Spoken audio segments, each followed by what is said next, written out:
Hey everybody, this is 22 Tiger Dude and welcome to Animation Domination Reviews.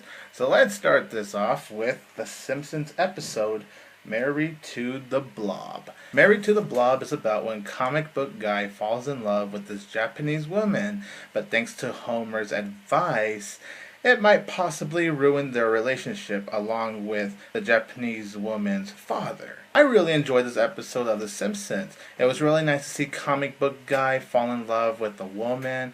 I thought that was really nice and, it was something a little sweet. It's nice to see comic book guy show his love for something other than, comic books. There were funny moments into this plot as well as a lot of creativity. It has really great structure. It really delivers what you need in a Simpsons episode. This Japanese woman really loves manga, which is what really made comic book guy really fall in love with her. And I really bond to their chemistry. They have nice chemistry with one another. It's really cute. And of course later on in the episode the relationship gets ruined and such.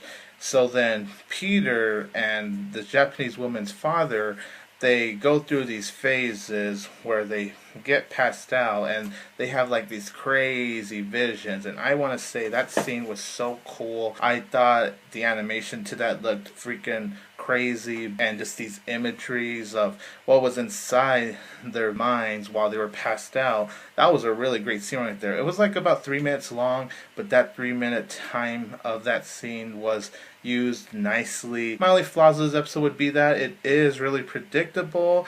It's cliche, like you know what's gonna happen. A relationship goes nicely, something's gonna make it go terribly wrong, and then of course, spoiler alert, which is not really spoiler alert, comic book guy and the Japanese woman, they get back together again. And then I didn't like the Japanese woman's father, how he would treat her and want to separate their relationship, as well as the advice Homer gave comic book guy. I didn't quite like that either. And I was maybe bored a couple of times in this episode, but overall I had a very fun time with this episode and I would give it an 8.5 out of 10.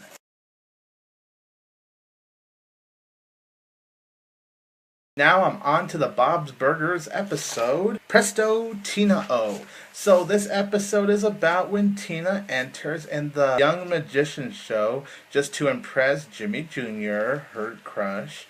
But Jimmy Jr. gets Tammy to be his assistant instead, which hurts Tina. So then Tina decides to enter in her own talent show to get a nice little comeuppance on Jimmy Jr. As for the subplot, Bob bans this magician from coming to Bob's Burgers. So this magician puts Bob's in his bad luck list, where Bob is going to get bad luck. So Bob has to find a way to get his own revenge on that magician. I gotta say, this Bob's Burgers episode, considering how incredibly terrible the previous couple of episodes have been, it's just good to see a good Bob's Burgers episode again. Like, seriously. I thought it was really well done. There were funny moments, actually. I laughed plenty of times. Of course, it still has its moments where the humor is a huge miss, and it's just so like, eh. But for the most part, I will say I actually laughed at a good amount of moments. It has really well done humor. I enjoyed both plots. I wish they focused on the Bob plot more because I actually had more fun with the Bob plot.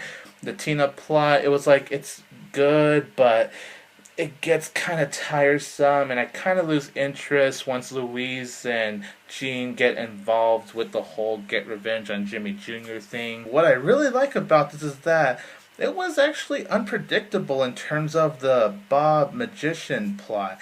There were some things I didn't see coming, and I will say in a crude way, but surprisingly really funny. I was laughing hard when it came to the Bob plot. The Tina plot, I would mildly laugh, but the huge laugh is in the Bob one. Not to spoil anything what happens at the ending of the plot, but all I gotta say is one, oh God, that is disgusting. Wow. Oh. But I was laughing hard, actually. It's kind of like, ooh, that's gross. Yes, it's not likely for me to laugh at a crude humor Bob Burgers ad. That one actually got a good laugh at me. And usually when it comes to endings of a Bob's Burgers episode, it would end abruptly or quickly, and I would just go on the endings. The ending to this one, however, was actually a very well done ending. Like, it actually ended in a hilarious way. I want Bob's Burgers to do that more often. Thank you for actually giving me an ending I'm very pleased with, instead of ending all abruptly. They actually did end the episode feeling like an actual ending, if that even makes sense. My problems with this episode would be that some of the humor isn't really that great. There were a few times in the Tina plot where I was really bored. I did get a little annoyed a few times in the Tina portion. The ending of the Tina portion was stupid. You knew she was going to help Jimmy Jr., and I guess that's sweet and all. I didn't buy into it, and once it got to the magician show scene, I was just all like, let's move on to the Bob plot. I care more about the Bob plot. Still like the Tina plot, but the Bob plot I had just way more fun with personally. And Jimmy Jr., I thought he was a jerk. I did not like Jimmy Jr. Well, I never really did care for Jimmy Jr., but in this episode, it's just like, yeah, dude, you're a douchebag. So overall, I'm gonna say, considering how bad the last couple of episodes have been, it's nice to see a refreshing and highly enjoyable Bob's Burgers episode. So I'm gonna give this episode a good solid 7 out of 10. I was really surprised by it.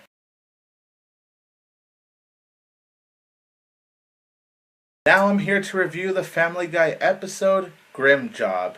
Grim Job is about when Peter is telling Stewie a bedtime story.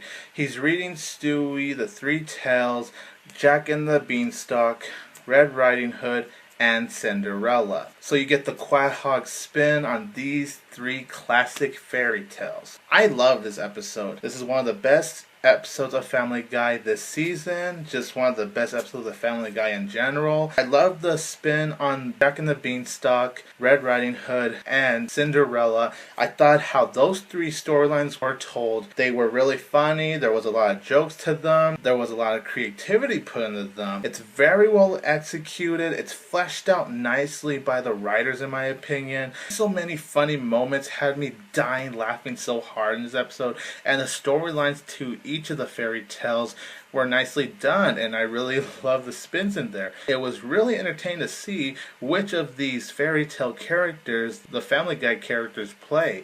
It was really nice.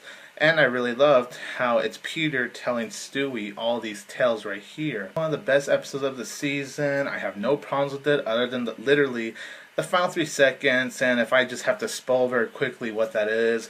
The episode ends with Peter, putting Stewie to sleep because, Stewie fell asleep after hearing the fairy tales read by Peter. Peter is saying goodnight to everyone, and then in the final shot of the episode, Peter says goodnight, Meg, but then you see the final 3 seconds of Meg actually being hung in her room. In other words, she committed suicide. But it was literally just the last 3 seconds of the episode that bugged me. Just literally the final 3 seconds. Because it's very brief, it doesn't affect how I feel about the episode. So I am going to give Grim Job a 10 out of 10.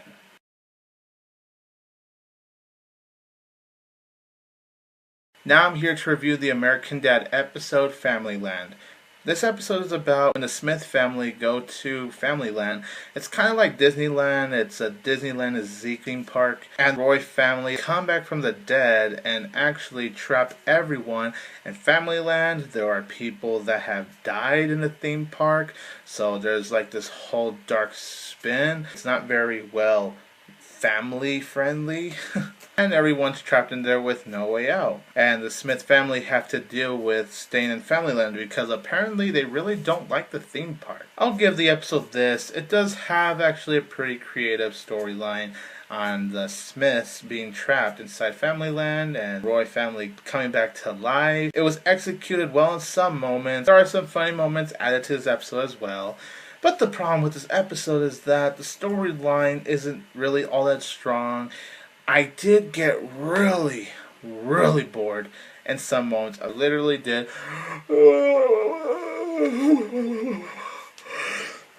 Because some moments just really weren't interesting, and I could care less about what happened in some parts of the episode. And it still really wasn't all that satisfying in the end either. Overall, there were times where I had fun with it. There were times where I got really bored by it. It's entertaining. I'll give the episode a 6 out of 10. It was okay.